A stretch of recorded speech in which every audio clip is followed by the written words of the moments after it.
Welcome to the Success is Subjective podcast series brought to you by collegealternative.org, presented by Lilley Consulting.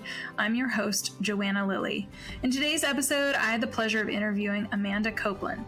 Amanda Koplin, LPC, is a mental health counselor, entrepreneur, and thought leader who creates innovative solutions to fill gaps in the mental health care system. In 2014, she created and developed an idea for a mental health urgent care clinic and sold it in 2016 to create Koplin Consulting, a nationwide concierge mental health treatment team service. Amanda is passionate about helping people achieve mental health wellness and creating sustainable support systems and solutions which integrate seamlessly into real life. She is a speaker and a nationally sought-after consultant who specializes in creating unique treatment plans and recommendations for individuals struggling with psychological concerns such as addictions, eating disorders, lack of motivation, and other issues impacting mental wellness. She is particularly adept at involving trusted advisors and family members in order to create the greatest impact. I was pleasantly surprised by this interview because Amanda is chock full, packed with wisdom and expertise, and I feel like I was caught stunned a couple times during the conversation with the simplicity in the message that she was sharing and just how impactful it was. So I'm going to stop rambling. Let's dive in. Here's Amanda.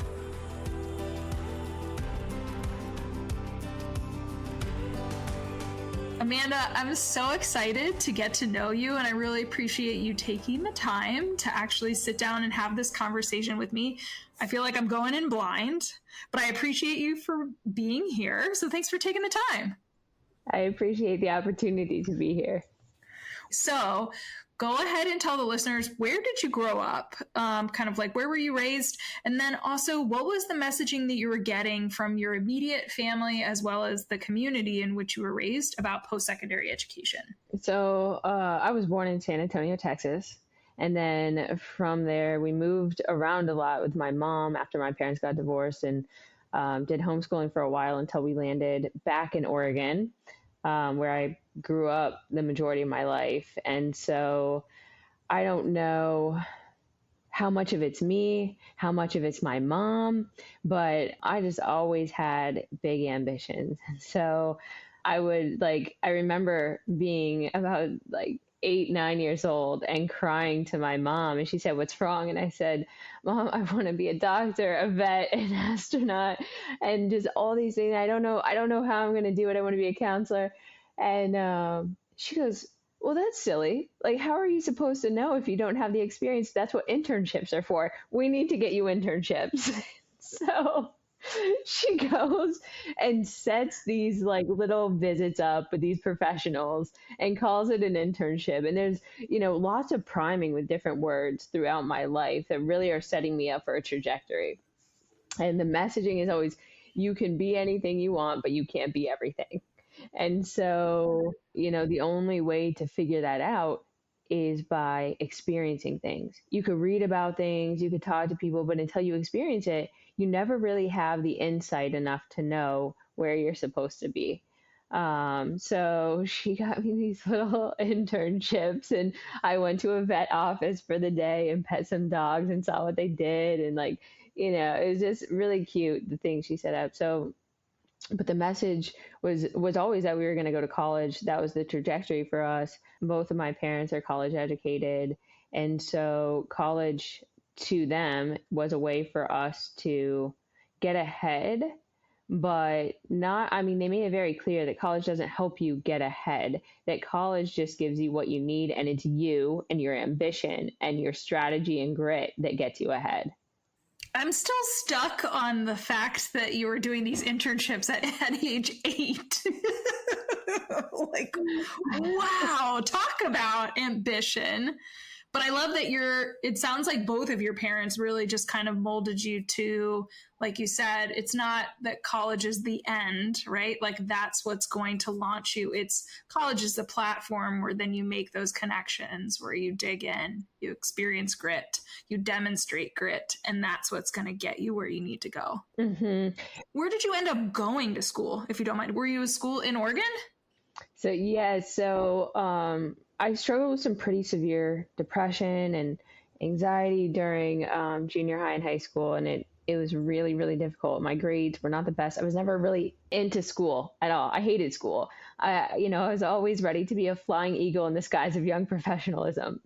And but this is something that I obviously had to do in order to get to college. And so by the time I graduated high school, I had like a 2.6, something like that. And my best friend was going to the University of Oregon. And I said, okay, great. That's where we're going. Sounds like a good time.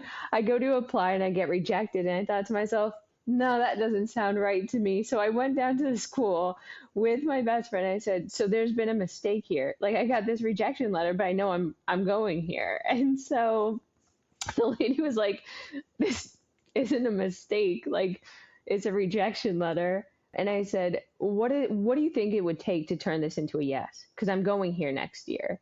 And she said, well, you can appeal it if you have extenuating circumstances.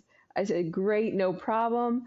And she said, you need to take the ACT and get this score, above the score. I'm like, okay. So I go and I do those things. I write my appeal letter and, I thank them in advance and for their investment and belief in me to be able to override the rejection and put me in the school. And I got myself in.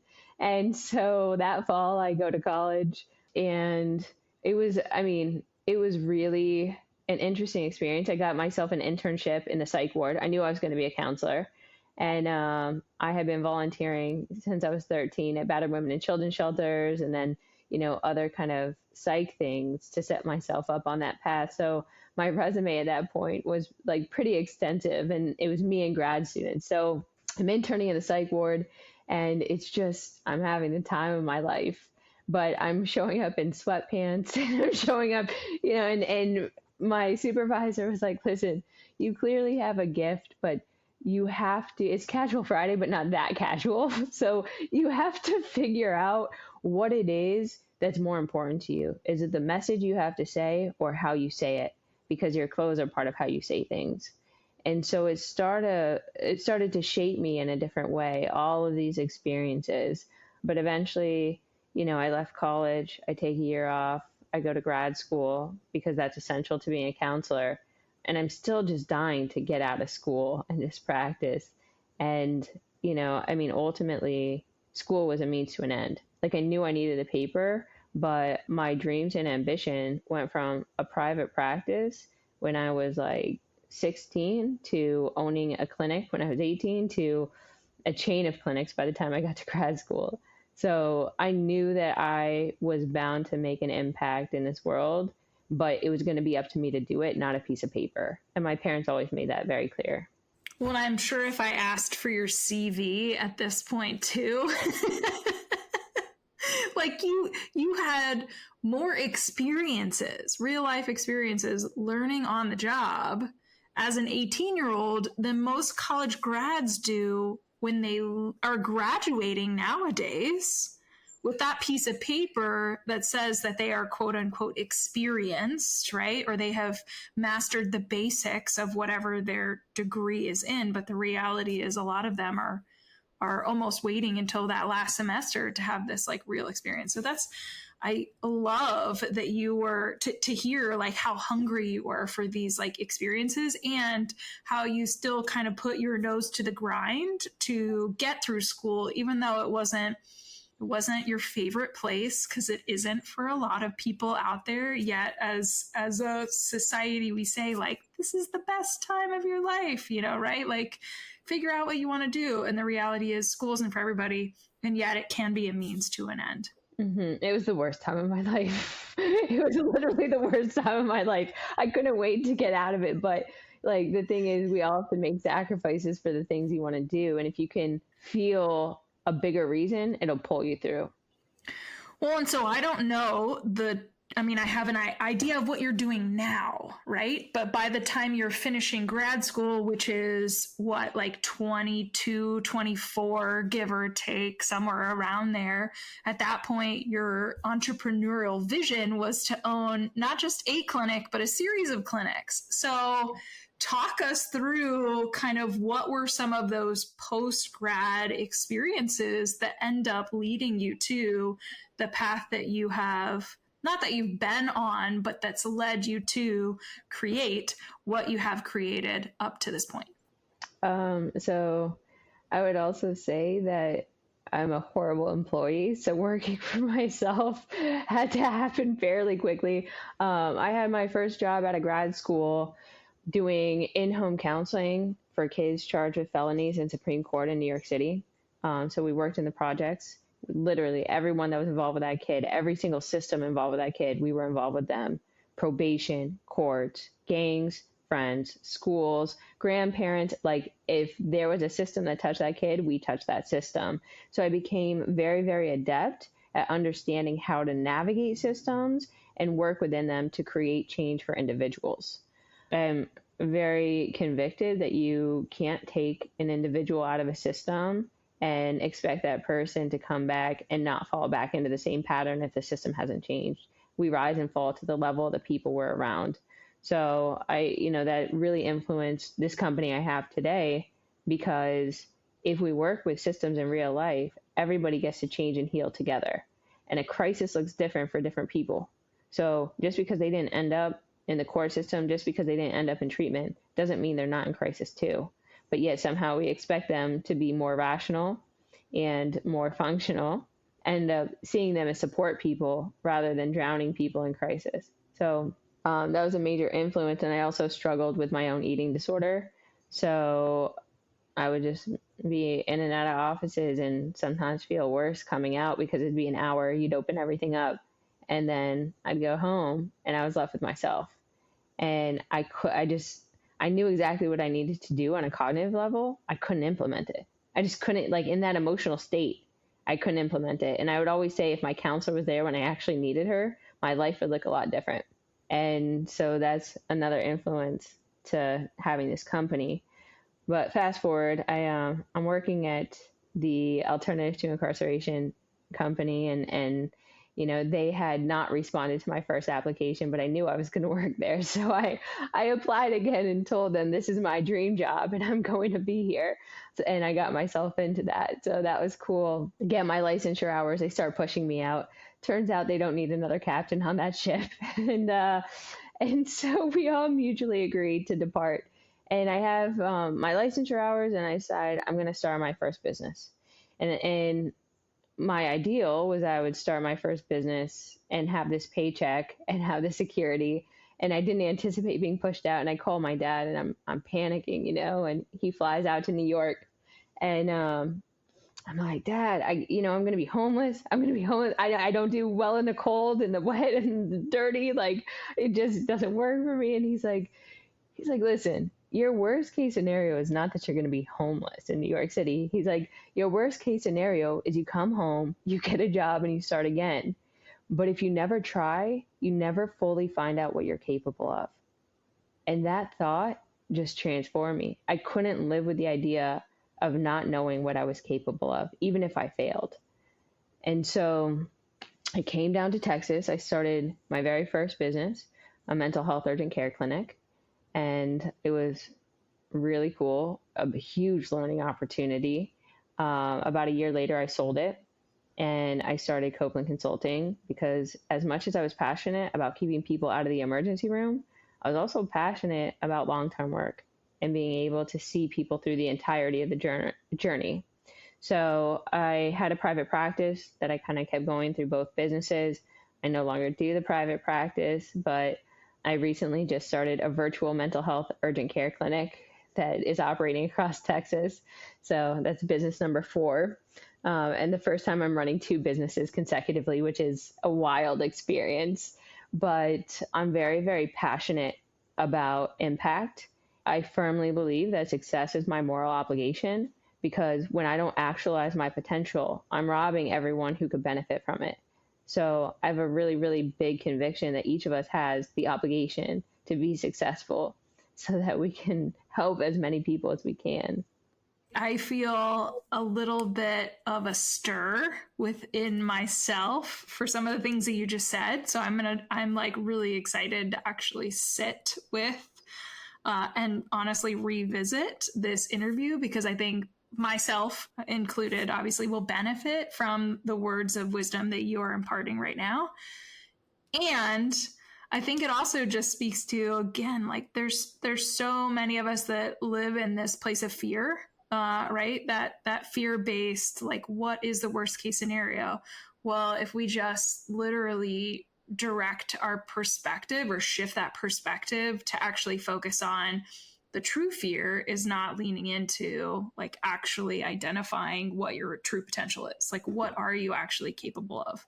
I mean, it could be sky's the limit, which is, but again, if you never try, if you never know, you're going to be in this place of fear, like back where you were. Oh my gosh, I'm going to be homeless. I'm unemployed. I'm homeless. I hate the cold. Woe is me, right? Like, please help me. Yeah, I mean, you have to be more afraid of not actualizing your potential than you are of being homeless. Yeah, I feel like we should just like let that lie for a little bit.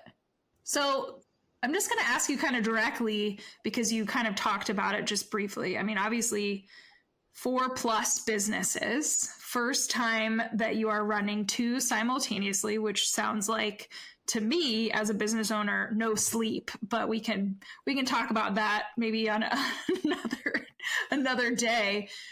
But good for you, because that is impressive. And I want to make sure that we're actually highlighting what the work is that is actually being done with Koplin Consulting. So if you can just, let's do a quick shout out. Like, what are you actually doing with that practice? So with Copeland Consulting, we're helping families heal in real life in real time by constructing programs around them and their support systems in their environment. So whether it's virtual, whether it's in person on an hourly basis or live in, we have all these tiers and levels of support where we could come around a family wherever they're at and be able to help them. So maybe someone's never been to treatment and they can't go because they own a business or all of these different factors, shame, or they've been to 14 treatment centers and 15 isn't going to help. So, and everyone in between. But the idea is that we're taking a whole family versus one person, and we're creating a program around them. Okay, cool. Thank you. We'll circle back to making sure that we have all the links at the end, discussing that and making sure it's included in the show notes. But having heard like your journey, right? Literally from age 8. And then once the struggles really started in middle school, leading you through kind of a rather bumpy yet focused academic journey leading you to where you are today. I'm just going to ask you this question point blank because I ask all of my guests, having now heard that journey, do you see yourself as successful? That's a good question. I think because it's been gradual and because I have a vision of so much more, I could say I'm on the road to success. I think that as soon as you see yourself as fully successful, it's almost a feeling that it's been actualized and you're done. And I don't want to be done until I die. So I'm always on the road to success. Love that. Okay, I wouldn't have expected an answer any differently from you. So way to show up. Okay, so if you could give one piece of advice actually for a young adult, maybe honestly like circa 18-year-old Amanda, right? Rejected from the University of Oregon, or somebody who's just struggling in school or in kind of that emerging adult kind of time period. Obviously, I just threw out several different types of examples, but if you could just think through, where you want to focus in on and what piece of advice that you might give beyond what you've already kind of imparted so far during this interview, what advice would you give to a young person? I would say it just doesn't even matter if you go to college, if you don't go to college. Like, I think the decision to go to college is really dependent on whether you need a degree to do something that you want to do. But it is your beliefs about yourself, it's your beliefs about the world, and it's just your personality and grit to get there that's going to get you where you need to be. So don't think that a piece of paper is going to make or break your future, because you're going to be sorely disappointed when you get to the end and realize that there's so much more work that you have to do rather than just follow this trajectory of going to school and then being done and getting a job. Life is life is bigger than that. When you realize the power you have to determine your own future, it's just astronomical, and having a reason to do it. Like, I know with my business, it's a social enterprise. So when people actually pay for our program, it helps people who can't pay to be able to get the service they need to create a more equitable world. What an amazing mission to pull me forward every single day in waking up. And if you don't have something like that, then your life is going to start just dying. So either innovate or die. Like, have something that pulls you forward every day where you're excited about waking up. I love that. Innovate or die. Listen up. Here's the call to action. Innovate or die. And honestly, if you're like overwhelmed by all of the possibilities that could exist, again, I think it circles back to like your mom's suggestion is like, well, you don't know unless you try. So let's literally shadow professionals, do these micro internships, reach out, figure out, because you don't know unless you put yourself literally in their office for it, even just a day, to figure that out. Experience is so important. Experience is key. Experience is key, because you don't get the day-to-day feeling reading a book or reading a website about what it's like to be an engineer or whatever. Like, you have to go and experience it yourself. 100%. Well, so how do, Amanda, just so I can ask this kind of directly as well, how do folks connect with Koplin Consulting if they want to reach out to you? So you can go to koplinconsulting.com. That's KOPLIN consulting.com. You can also email me, amanda@koplinconsulting.com. I mean, I'm pretty easy to find on the internet. We don't have a whole social media presence because, you know, I'm pretty busy with everything. But yeah, I mean, there's always a way to find me. Perfect. And we'll make sure we have all those links in the show notes. I just want to say thank you again. I know I kind of initiated it in the beginning of this conversation, like gratitude towards obviously carving out time. And now that I know how busy you are, I'm even more appreciative that you took the time to have this conversation. But in reality, I just appreciate the vulnerability, the honesty, the directness, and the wisdom that you just imparted in this very short interview. So thank you for being you and honestly pursuing your path, because I do think that it is impacting others. Like you said, you're going to be successful when you die.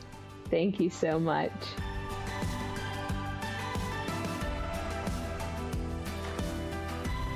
That's it for this week's Success is Subjective episode. I want to thank my guests for joining me on this week and for being willing to share your journey. This podcast would not exist if it wasn't for people such as yourself. Stay tuned for the next episode where you can bet it'll be another amazing human sharing their personal story with the world. Make sure you check out the show notes where you will find contact information, website details, and all social media for our guests. And also put a face with a voice by accessing their interview on the newly formed successissubjective.org website.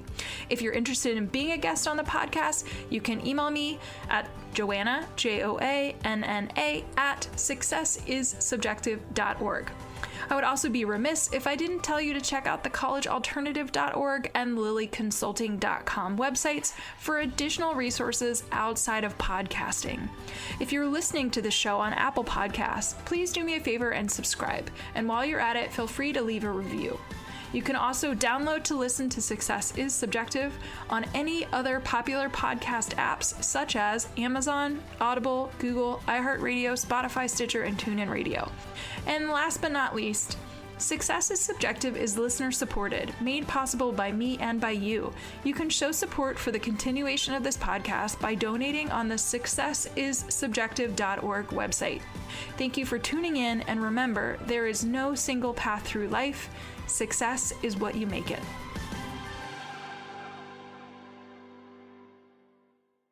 Do you have a teenager or young adult who seems to have lost their way?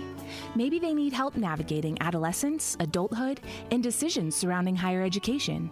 Or maybe they have become withdrawn, their grades are slipping, or they are flat out living a reckless lifestyle, and you're concerned about their health and well-being. If this describes what your teen or young adult is facing, a therapeutic consultant may be able to help. Mental health, addiction recovery, and higher education can all be equally expensive. While information is everywhere, how do you know what option is the best one for your family? Some parents have the time to research and navigate this on their own. Some don't. If the latter applies to you, enter therapeutic consultants. Therapeutic consultants, like Joanna, listen to your family's specific needs and advocate on behalf of your loved one. TCs will research therapeutic resources, recommend treatment programs, and assist during adulthood transitions. Not being affiliated with any program, their support is completely objective and catered toward the best interest of each unique family. To find a qualified therapeutic consultant to work with, check out TCA, also known as the Therapeutic Consulting Association. Their website is therapeuticconsulting.org, all one word. Again, that's therapeuticconsulting.org. Then click the Find a Pro tab up at the top.